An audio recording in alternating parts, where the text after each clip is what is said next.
اعوذ باللہ من الشیطان الرجیم، پناہ مانگتا ہوں میں اللہ کی شیطان مردود سے۔ بسم اللہ الرحمن الرحیم، اللہ کے نام سے جو بہت مہربان اور نہایت رحم والا ہے۔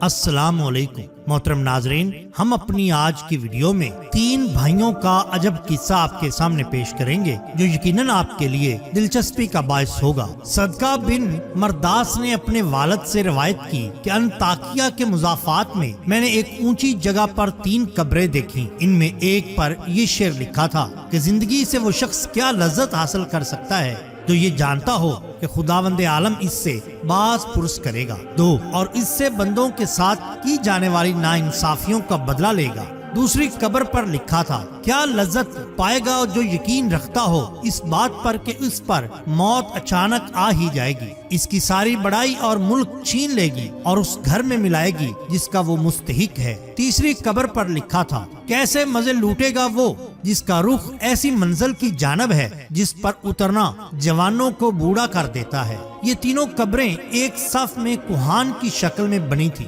راوی کہتا ہے کہ میں ایک بوڑھے کے پاس جا کر بیٹھ گیا اور اس سے کہا میں نے تمہاری بستی میں ایک عجیب بات دیکھی۔ اس نے کہا کیا دیکھا؟ میں نے واقعہ بیان کیا۔ اس بوڑھے شخص نے کہا کہ ان کا قصہ اس سے زیادہ حیران کن ہے جو کہ تم نے ان کی قبروں پر دیکھا۔ میں نے کہا سناؤ کیا قصہ ہے وہ؟ کہنے لگا یہ 3 بھائی تھے، ان میں سے ایک بہت بڑا عہدیدار تھا جو بادشاہ کے ساتھ رہتا اور شہروں اور لشکروں کے انتظام پر مامور تھا۔ دوسرا ایک مالدار تاجر تھا، وہ بھی بادشاہ کے خاص لوگوں میں سے تھا۔ تیسرا ایک عبادت گزار شخص تھا جو عبادت کے لیے اپنے آپ کو فارغ کیے ہوئے تھا۔ اس عبادت گزار کی موت قریب آئی تو اس کے بھائی اس کے پاس جمع ہو گئے اور وہ سلطان کا مصاحب ہمارے علاقوں کا والی تھا۔ عبد الملک بن مروان نے اس کو والی بنایا تھا اور وہ ایک ظالم جابر اور لٹیرا تھا۔ یہ دونوں اپنے عابد بھائی کے پاس آئے جب اس کا آخری وقت تھا۔ دونوں نے اس عابد سے کہا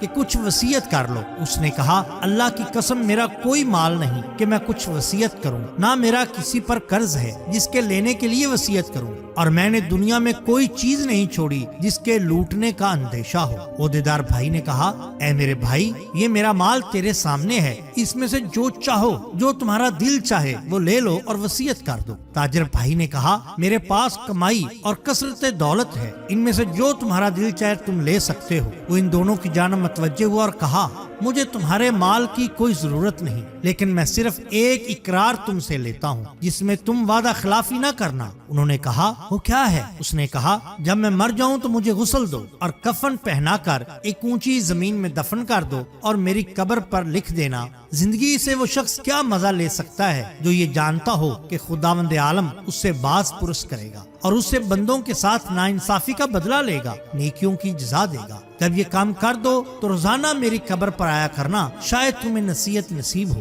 انہوں نے اس کی موت کے بعد ایسا ہی کیا اور اس کا عہدیدار بھائی اپنے لشکر کے ساتھ قبر پر آتا اور اتر کر ان اشعار کو پڑھتا اور روتا۔ جب تیسرا دن ہوا تو لشکر کے ساتھ حسب معمول آیا اور اتر کر رونے لگا۔ پھر جب واپسی کا ارادہ کیا تو اس نے قبر کے اندر سے دھڑام کی آواز سنی، قریب تھا کہ اس کا دل اس سے پھٹ جاتا۔ چنانچہ وہ گھبراہٹ اور خوف کے ساتھ واپس ہوا۔ جب رات ہوئی اس نے اپنے بھائی کو خواب میں دیکھا اور اس سے پوچھا اے میرے بھائی تمہاری قبر سے جو آواز آئی تھی وہ کیا تھی؟ اس نے کہا وہ ہتھوڑے کی آواز تھی، مجھے کہا گیا کہ تو نے مظلوم کو دیکھا پھر بھی اس کی مدد نہ کی۔ چنانچہ وہ شخص صبح غم زدہ اٹھا اور اپنے بھائی کو دوسرے خاص لوگوں کو بلایا اور کہا میں سمجھتا ہوں کہ ہمارے بھائی نے جو اپنے قبر پر اشعار لکھائے تھے اس کا مقصد مجھے روکنا تھا، اور میں تمہیں وعدہ گواہ بناتا ہوں کہ آئندہ میں تمہارے درمیان نہیں رہوں گا۔ چنانچہ اس نے سب کچھ چھوڑ دیا اور جنگل میں چلا گیا۔ پہاڑوں اور صحراؤں میں رہتا رہا یہاں تک کہ اس کی موت آئی